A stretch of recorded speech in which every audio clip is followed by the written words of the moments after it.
Hi, everyone. I'm Kara Sundlin. Let's take a look at what was happening in Connecticut history today. 1 year ago today, on December 13th, 2020, the Pfizer vaccine started shipping across the country. Channel 3's Patricia Del Rio has our story.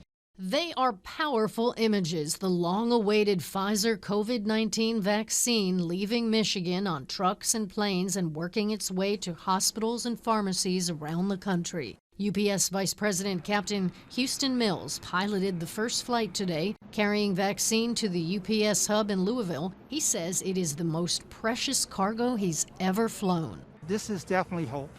You know, there's a lot of people who worked very long and hard to get us to this moment. Some of the clinical trials of the Pfizer vaccine took place at Yale School of Medicine and were conducted by Dr. Oyema Obuagu. For him, today is an emotional milestone. I'm so excited. I feel this is coming full circle. He's now seeing his work come to life and save lives. He says he understands people have questions about how the vaccine works, since it doesn't put a weakened or inactivated virus into our body, but instead is a messenger RNA vaccine, which teaches our cells to trigger an immune response if we catch coronavirus. Some of our confidence that lies in what we think would be a good long-term safety profile of the drug is just a little bit of the science and just how the vaccine works.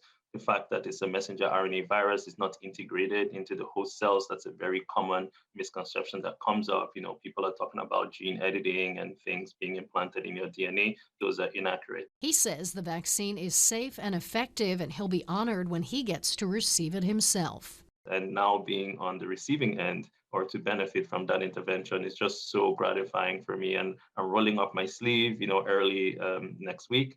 And I'll be really, really excited. And I plan to take videos and share it on social media and just really express my joy as to this, huge milestone and that, I had a part to play in it. 5 years ago, a suspect in a murder in Groton was captured at the Canadian border. Matthew Campbell has that story.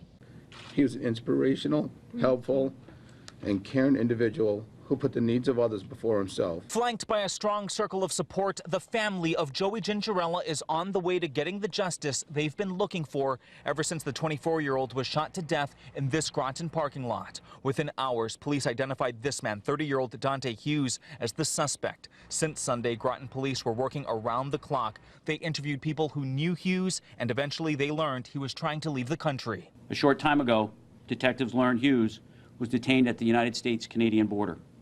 This information was confirmed with the Canadian Border Services, and he is being held in Canada awaiting legal procedures to bring him back to the United States. Gingerella's death touched many families in this community. Many knew Joey for turning his life around. After battling and beating a painkiller addiction, his family started Community Speaks Out, a nonprofit that assists other families as they struggle with addiction. But found the courage and strength to confront it and to make positive changes in his life. And even his last act would be a heroic one. Police yesterday confirming Joey died trying to intervene in a dispute when he was shot. His family devastated, but determined Joey's life will leave a lasting impact on Groton and beyond. We all love him and know his legacy will grow through the work of his friends and family, who will continue to do in his memory. 10 years ago, lawyers argued the man who murdered a Wesleyan student was psychotic. Here's that story.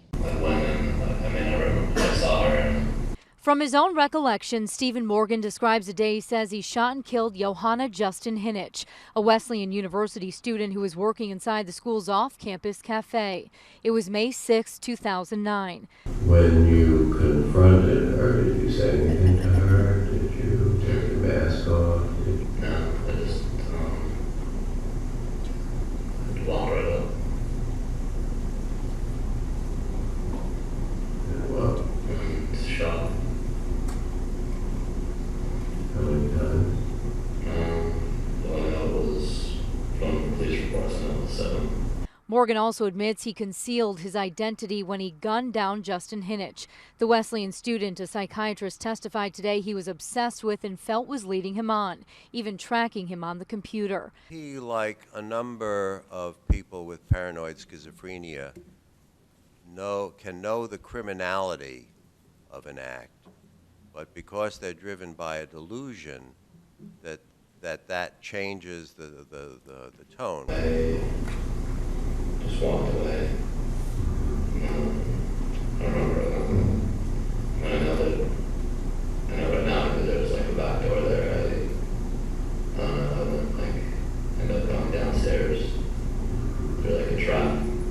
Morgan's lawyers are trying to argue the 32-year-old was psychotic and suffering from paranoid schizophrenia. No matter his mental state, though, prosecutors argue Morgan carefully calculated the killing and planned the attack. The whole record is filled with thoughts about doing it all the time over these whole months, so I didn't go through every one of those and do it. Well, did you go through any of his planning with him? Yes. Jill Konopka, Channel 3 Eyewitness News. And that's today in Connecticut history.